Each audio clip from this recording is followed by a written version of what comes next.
Kalau kita ngomongin Liga Premier Inggris, apa sih yang langsung kebayang? Pasti gemerlapnya, bintang-bintangnya, dan ya uangnya yang nggak ada siri. Tapi, tahu nggak sih, di balik semua kemewahan itu, ada sebuah kisah yang, wah, luar biasa. Iya, statusnya sekarang udah gak perlu diragukan lagi. Ini adalah liga sepak bola paling populer di dunia. Beneran deh. Setiap akhir pekan, jutaan, bahkan miliaran orang di seluruh penjuru bumi rela begadang cuma buat nonton drama di lapangan hijau Inggris. Nah, ini yang menarik. Coba tebak, semua ini awalnya dari mana? Percaya nggak kalau semua ini justru lahir dari sebuah krisis? Beneran, di balik kesuksesan yang kita lihat sekarang, ada cerita kelam. Cerita tentang keterpurukan dan sebuah revolusi yang nggak pernah ada yang bayangin sebelumnya. Oke, kita mulai dari sini. Dari krisis lahir revolusi. Nah, buat ngerti gimana ceritanya, kita harus putar waktu, mundur ke era 80-an. Bisa dibilang, ini masa-masa paling kelam buat sepak bola Inggris. Coba bayangin deh, stadionnya reot, fasilitasnya, menyedihkan banget. Terus yang paling parah, huliganisme di mana-mana. Citra sepak bola Inggris itu hancur sehancur-hancurnya. Sampai-sampai klub-klub mereka dilarang main di kompetisi Eropa. Para pemain bintang, ya pada kabur lah, mending main di Italia atau Spanyol. Ini benar-benar titik terendah mereka. Nah, justru dari titik terendah inilah ada 3 momen kunci yang jadi pemicu perubahan. Pertama, tragedi Heysel tahun 85. Ini tamparan keras banget yang bikin mereka diasingkan dari Eropa. Terus, 4 tahun kemudian, tragedi Hillsborough yang super tragis, yang akhirnya memaksa mereka buat merombak total sistem keamanan stadion. Dan puncaknya, tahun 91, klub-klub besar akhirnya sadar, kita butuh kendali penuh atas duit kita sendiri. Dari sinilah muncul proposal radikal itu. Oke, kita masuk ke era barunya, era baru Liga Premier. Disinilah revolusi itu benar-benar dimulai. Jadi apa poin utamanya? Gampangnya gini, klub-klub raksasa ini memutuskan buat memberontak. Mereka cabut dari liga lama, bikin liga baru sendiri. Tujuannya, udah bukan cuma soal olahraga lagi, ini murni bisnis. Satu target utama mereka, pegang kendali penuh atas hak siar TV, dan tentu aja memaksimalkan pendapatan. Dan hasilnya? Boom! 304 juta pound sterling. Angka segitu di zaman itu gila, nggak kebayang. Kesepakatan pertama mereka sama BSKB ini benar-benar jadi suntikan dana raksasa. Inilah fondasi dari semua kemewahan Liga Premier yang kita kenal sekarang. Lanjutnya, dominasi para raksasa. Ya jelas, begitu uang besar masuk, peta kekuatan langsung berubah. Disinilah era dominasi klub-klub raksasa dimulai. Kalau kita lihat di awal 2000-an, liga ini kayak cuma milik The Big Four aja kan? Cuma muter di situ-situ aja. Manchester United, Arsenal, Chelsea, sama Liverpool. Rasanya mustahil banget buat tim lain nyelip jadi juara.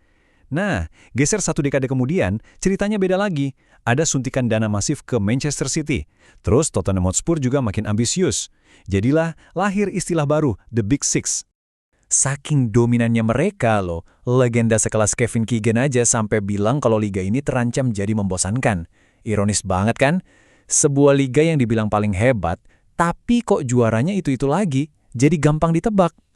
Tapi, era dominasi ini juga ngelahirin momen-momen ajaib. Salah satu yang paling ikonik, ya tentu aja Arsenal musim 2003-2004.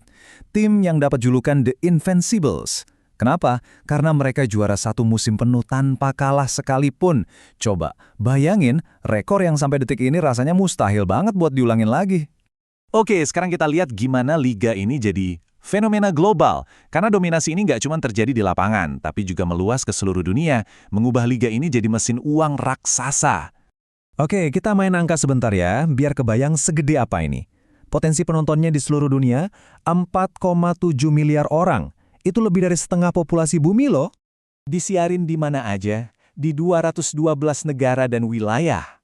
Artinya, hampir nggak ada sudut di planet ini yang nggak bisa nonton Liga Premier. Dan puncaknya ini nih, nilai kontrak hak siar terbarunya 6,7 miliar pound sterling. Gila kan?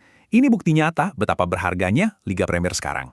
Nah, dari panggung global, kita tarik ceritanya ke sini, ke rumah kita, Liga Inggris di Indonesia. Karena kisah ini juga sangat personal buat kita semua kan. Yuk kita nostalgia dikit, lihat gimana perjalanannya di TV kita dari dulu sampai sekarang. Pasti banyak yang ingat dong, era 90-an, kita nontonnya gratis di TV nasional, di RCTI, SCTV, ANTV, momen-momen klasik tuh. Terus Tiba-tiba masuk era TV berbayar. Ingat Astro kan? Itu perubahan besar banget. Lanjut lagi ke era TV kabel, sampai akhirnya sekarang era digital. Semua ada di genggaman tangan, mau nonton di mana aja bisa. Ini sebenarnya cerminan evolusi media di negara kita juga loh. Terus kalau kita ngomongin siapa sih rajanya di era Liga Premier ini? Ya angka nggak bisa bohong, Manchester United masih ada di puncak dengan 13 gelar. Ini jelas warisan dari dominasi eranya Sir Alex Ferguson. Nah, di bawahnya ada Manchester City yang meroket gila-gilaan di era modern ini dan berhasil mengubah peta kekuatan secara total. Kalau dari sisi individu, ada satu nama, satu rekor yang kayaknya mustahil banget dipecahin, 260 gol. Milik siapa? Alan Shearer. Striker-striker top dunia datang dan pergi silih berganti, tapi nggak ada satupun yang bisa nyentuh rekor itu. Benar-benar legendaris. Jadi begitulah ceritanya. Dari sebuah krisis parah di tahun 80-an sampai jadi raksasa global yang kita kenal sekarang. Ini adalah kisah tentang adaptasi, tentang kekuatan uang, dan tentang tahta juara yang, terus-terusan berganti pemilik. Pertanyaan besarnya sekarang, setelah eranya United, terus sekarang eranya City, siapa berikutnya? Karena sejarah udah ngebuktiin, akan selalu ada penantang baru yang siap merebut tahta itu.